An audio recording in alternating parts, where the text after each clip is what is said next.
Hey, thanks for checking out Nuts and Bolts with Tone, and welcome to my channel. Today we're going to talk about an 04 Lb7 Duramax. So, I just recently got this Duramax in, big dually, long bed, crew cab, giant truck. And I scanned it for codes, got a P0101 Mass Air Flow sensor out of range, and a P0404 EGR feedback signal something not as expected or out of range or something like that. But basically a P0404 in gasoline terms is insufficient flow, is basically what a P0404, that's the generic term. And so basically, so you get these two codes, and I popped the hood and it's got a brand new mass airflow sensor. And this took me back to one of the very first diesel diagnoses I remember doing. And we had this good customer, and I was the only guy. We didn't have Identifix at the time or anything like that. And I had a check engine light and had a mass airflow sensor code. And so, I didn't really know what I was doing. I didn't have any way of looking it up. I didn't understand it. All I knew was a mass airflow sensor code. And the data showed that the mass airflow sensor wasn't reading what it was supposed to. Now, you ask me at this time, how did you know it didn't read like it should? Well, it didn't read like I thought it should, because I was a gasoline mechanic. And so I put a mass airflow sensor on it, and I don't know, a month later, we warrantied the mass airflow sensor, and then we might have done it one more time. And I think I did a fan clutch during this time too. And then after that, it ended up having a fuel system problem, and I ended up figuring out after research that it had a fuel rail problem and things like that. But the funny thing was this mass airflow sensor code, I kept replacing the mass airflow sensor, and that wasn't even it. And so then years later, I learned that a mass airflow sensor in a diesel is not like a gasoline engine. Gasoline engines have throttle plates, right? You push the throttle, it opens it up, it allows airflow to come through. The airflow meter measures the air, the computer calculates that, and then it adjusts the fuel. Well, a diesel does not work like that. They don't have a throttle plate. When you push on the throttle, it just adds more fuel. I didn't know that. Anyways, so it was kind of funny that this thing had a brand new mass airflow sensor. So, but what I do want to talk about is what was actually wrong with it. And it's a very common problem. And a P0404 in an Lb7 Duramax is almost, well, every time for me, it's always been the vacuum pump. So that thing has a vacuum pump that's belt driven. And that vacuum pump supplies the EGR system. It supplies the wastegate. So it works for the turbo, the EGR. It's got, a whole bunch of solenoids, and that's what it's for. So sometimes vacuum pumps, they make noise when they're going out. I've seen a lot of different problems, but on these, usually what I find is it has insufficient vacuum. In this case, I didn't show you the readings. I don't show you the test beforehand, but it had 0 inches of vacuum. And so I figured out a good spot on top of the engine to test for vacuum. Disconnected, hooking a vacuum gauge, it's got no vacuum. It needs a vacuum pump. So during the repair, which I'll show you right now, I confirmed the diagnosis just during the repair. And I'll show you that. So let's get into this repair of this vacuum pump. I'm going to show you how to replace the vacuum pump. And I'm also going to show you where to test the vacuum if you have a P0404 or you want to test your vacuum pump, and also and what a good vacuum reading looks like on a Lb7 Duramax. So let's check it out. Here we go. 2004 6.6 Duramax. All right, got the EGR P0404 code, and basically what we did was we went over here to one of the vacuum lines, the source vacuum, and found that there was no vacuum coming out of the pump. So we're going to be replacing this pump, and the pump is right there. That shiny pulley right down below the tensioner. All right, so it's got a pressed on pulley like a power steering pump. Basically what you got to do is you got to gain access to get the nuts off, and you pull the pump out and then you replace the pulley while it's off the vehicle. All right, so what I did here was I removed the air box, just for clarity. I removed the air box, I removed the battery tray, I removed the bracket that goes from here to there and then down, and then there's a clip right here in the liner that clips to it, and then normally this AC bracket, this AC line clips to it, but it was broken. All right, so I took the belt off. All right, you're just going to use that tensioner right there and push it down, and you're going to pull your belt off, and then I'm removing this tensioner here so I can gain access to the to all the bolts. So it looks like this.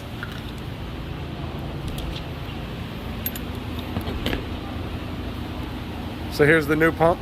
All right, so it sits in the vehicle like that there. So okay, the tricky part about this is that vacuum line.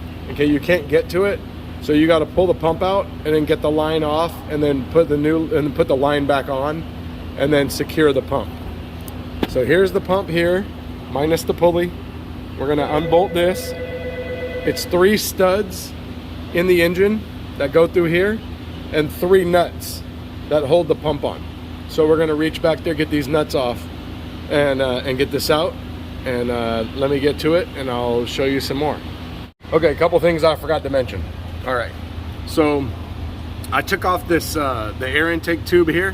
All right, there's a 5/16 hose clamp right here. You have a plastic piece that goes back like this, and it pops on here. All you do is lift this up, it pops, it stays on, come through here with a wobble, take this off.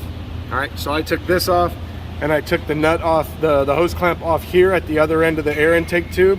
Okay, and I took that out. I pulled the whole airbox assembly out. Now, I also disconnected the CAC tube. So you're going to disconnect that end. Remember, always disconnect the turbo or the intercooler end. All right, turbo side there, disconnected that, left it. All right, and then you come down here, and then the reason I took all this tray out and everything was for access, and also because this CAC tube clamp was aimed like this, and I couldn't get to it. So the best thing to do is loosen this clamp, pull it off, and leave it on the intercooler so you don't fight it. And then you can pull you can see how I have the CAC tube. I don't need to take it all the way out. I just pulled it out enough so you can see the bottom of the tube is right there. All I did was pull it out enough to gain access to what I need to do, and that's it. All right, so now you can see. So now you can see there's 2 of the nuts.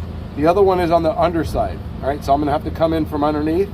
So basically, we're gonna be removing these nuts and then pulling the pump away and disconnecting this vacuum line. All right, let's get to it.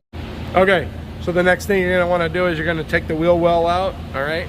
If you have a Duramax like this, you should just put like 4 easy, quick disconnect connectors on this wheel well, because you're gonna take it out all the time to be doing the fuel filter.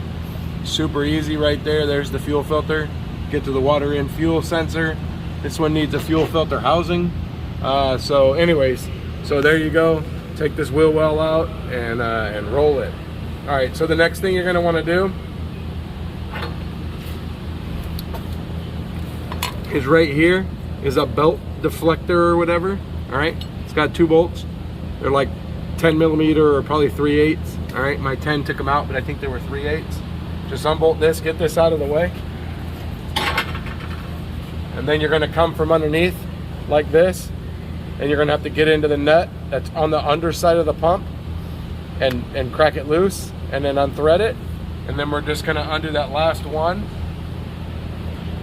right there. All right, the other thing that's real easy to see here, let me pop it off, I'll show you.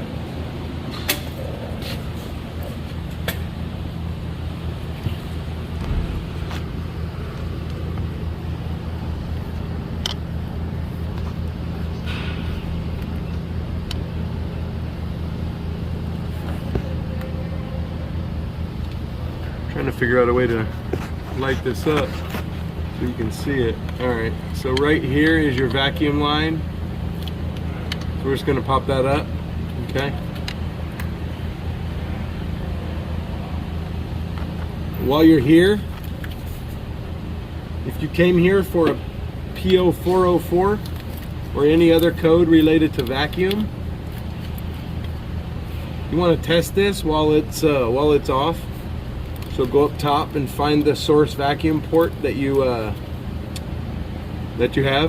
and plug it and stick a vacuum gauge on here, and pump it up and make sure that this hose holds vacuum. You can see that it kind of goes up through there, and then it goes up around there. It's got that tan stripe on there, that orangish stripe. That's the hose that feeds everything for the turbo and the EGR. All right, well, let me get this last nut off of here, and then I'll show you how we're gonna replace this pulley. Let's go. All right, so here we go. Got this vacuum pump off. You can see the 3 studs there. There's one on top, one right there in the center, and then one down there. All right, so I believe you can do this through the wheel well. I think I've done it through the wheel well without taking all that stuff off up there. I took all that stuff off because I'm replacing an AC line and the alternator. I have a few repairs on this vehicle, glow plug module, things like that. But basically, that's what we're gonna do. And so now, let's look at this thing. Let's look at what it looks like here. So here's the new vacuum pump. So this is the back of the pump. That's where the vacuum line connects to. That's where the pulley goes. There's the shield, all right? Well, so when I took the pump off, all the pieces fell out. So the pump pretty much just came apart. So that's why I had no vacuum, and I have the P0404. All right, let's get this set up to pull this pulley. All right, so here we go. So you're gonna need a pulley remover and installer kit. It's for power steering pumps. Also works for North Star, the cam sprocket, the water pump sprocket on the back of the front head. So basically it's gonna look like this. So we're gonna use this to remove that pulley. We're also gonna use it to put it on. All right.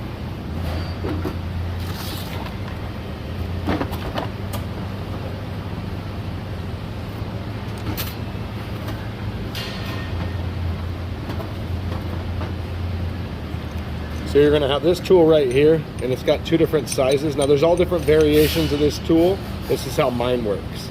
So you have a thick side and a smaller side. So you just have to figure out which side works. Looks like the thick side's gonna work for me.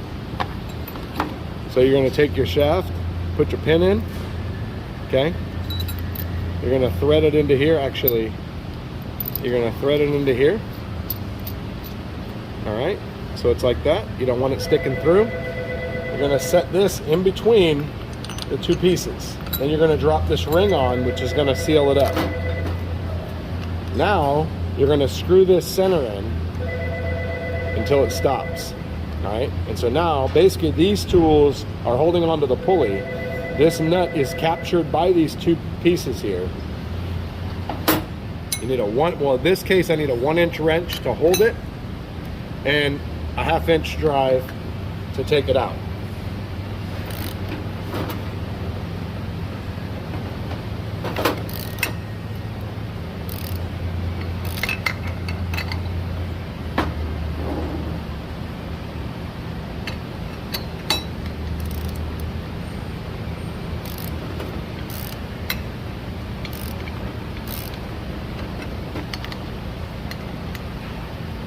If you have a vise, this is much easier. I don't have a bench over by my area, and so I work on these. I bought 2 Harbor Freight carts here, and was gonna buy one, and It's the Zenny Davian from our Text Talking Shop group for my birthday. He gave me some money. He wanted me to buy a teardown table, but I just don't really have a lot of room for, I don't really need anywhere to put tools. And so instead of a teardown table, I just bought 2 Harbor Freight carts, and it gave me a place to put my parts when I tear vehicles apart, and also a workbench to work off of.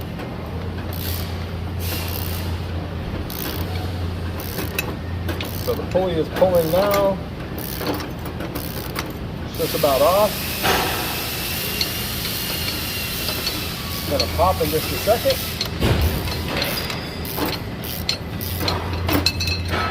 And there we go. Now the pulley's off. Now we're going to remove the tool. We don't need these pieces here, because to put it on, you thread something into the center of the pump. So now we're going to take out the pin. And now this is just for my kit that I have here. So run this all the way. I just take it off, take it out to get it off, to get it out of the way.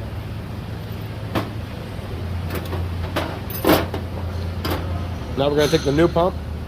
What you got to do is you got to find your piece that threads in to the center of the pump. So I believe it's this one here. Nope, it's not that one. Might be this one here. All right. So we're going to go. Okay, so you got to make sure it threads in. Now my kit, if I don't tighten these two down together, then they loosen up, and then it ends up messing up the threads inside the pump. So it's a 1/2 inch for the shaft, and then for this piece here, it's 7/16. And I just give them a little snug. Okay, now they're tight. It's not going to come loose. So now what I'm going to do is now I'm going to start this at the top.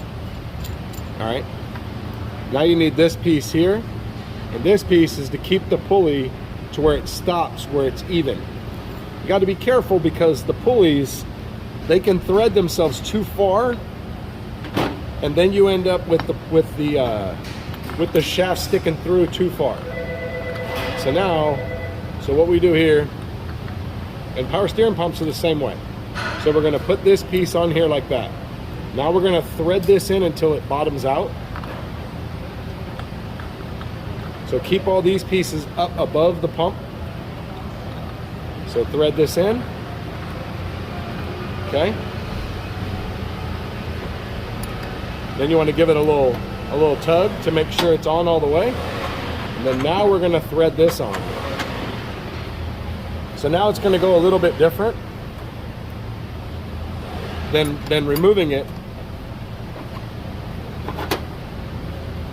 So now what we're going to do is we're going to actually hold this shaft here, and we're going to turn this nut. Now be careful when doing this, because sometimes, every once in a while, as I'm threading this center shaft has unthreaded itself, and then I found it to have very little threads in the pump. And then what happens is it starts to pull the threads out of the pump. So what I usually do is I usually tighten this down a bit, and then I crack it loose, and I'll show you. You just want to make sure this center shaft stays all the way inside, all the way tight in the pump. Because otherwise it just creates problems for you and could actually damage your pump. And then you have to get a thread chaser, and then hopefully it works. All right, and so now I'm going to loosen this up. All right, so then what I do personally is I just loosen this up, and then I make sure that this is tight and it doesn't come off. I'll give it a little snug.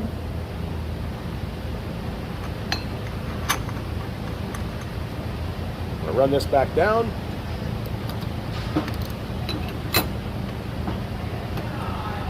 If you had a ratcheting 1-inch wrench, that would probably be a lot easier. I don't have a ratcheting 1-inch. Kind of always really wanted to get like the gear wrench standard set, like I have in metric. I just don't use standard very often, and I just can't get myself to spend a couple $100 on a wrench set that I don't really use. You know, maybe buy just a 1-inch ratcheting wrench just for this. All right, the other thing that you want to do is, remember I told you that this center shaft can press too far in. So you can see it hasn't stopped yet, but it's already pulled it too far. So now let's take this off and let's see what it looks like.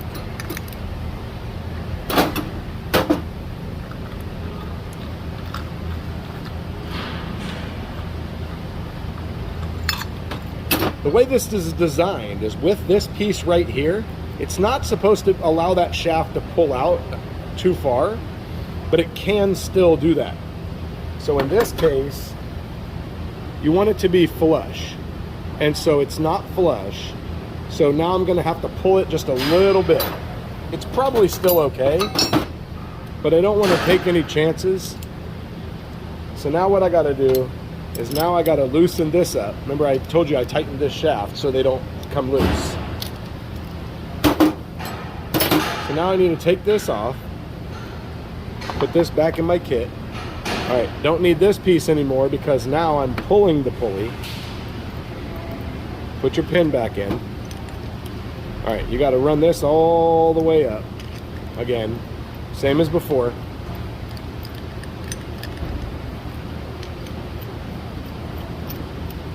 And then we're going to do the same thing as we did before.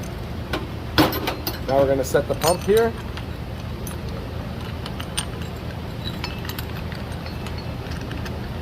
Going to put this shaft in, run it up snug. This gives you some practice here. So now we're going to do the reverse, and we're going to just pull it. Now, be careful, it doesn't take much. And this seems to be a lot easier than a power steering pump. So now we're pretty flush. All right, so you can see there it's flush. So now we're going to get this thing ready to install. All right, so here we go. We got the pulley pressed on. All right, you can see how nice that is. It sits real good. All right, so you want to make sure that your pulley's not touching your vacuum pump. And let's get this thing ready to go in. So we're just going to bring it in like this. And it's going to just slide back like that. Now we're going to tighten everything up and put it all back together, and then we'll double check the vacuum reading up top once we get this back together. I'll show you that. Okay, so just in case you took the belt off and you don't have a diagram, this is what the belt routing looks like for a single alternator, California emissions. It's easy to remember. We always try to remember how the belt goes, and then I swear every time we take it off, we can't remember, so there it is. All right, so here we go, we're running. We got 25 inches of solid vacuum. That's what you should have. I'll show you in just a second where you're gonna tap in to test this, where it's the easiest.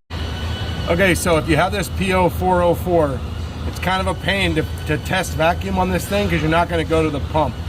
So what you do is at this union right here, there's two pipes, and they're you know, in and out. There's the one that's disconnected. You're gonna disconnect the top one that's further forward. That goes forward, you're gonna disconnect it, and you're gonna test it at the vacuum line right there. That comes straight from the vacuum pump. And then it goes to here, and then it distributes throughout the system. That's how you're gonna test it for a vacuum problem, to test your vacuum pump. All right, let's test drive this thing. So I hope you enjoyed the video. I hope it was informative for you. I hope it, you know, maybe showed you where to test vacuum. I mean, up until this truck, the way I had always done it was I always went down to the vacuum pump and disconnected the vacuum line and tested it there. And it was a pain to get to. You had to take the wheel well out and all that. But anyways, I hope it was informative for you. I realized I kind of went a little around the wrong direction in telling you to take apart things that you didn't need to take apart. By taking stuff off the top of the engine when you don't need to do that. You can go through the wheel well. I was in the middle of 3 or 4 repairs in this vehicle, so I was just going in there to get it all done. So hit that like button if you like this video, and hit the comment. Leave me a comment if you like this video, or if you have a, you know, something that you'd like to talk about. Hit the subscribe button and hit the bell. You get notified of all my future content, which you definitely want to see. Also check me out on Instagram at Nuts and Bolts with Tone for my daily life as a mechanic, and show you tools and cool stuff. And there we go. So thanks for watching. I'll see you next time.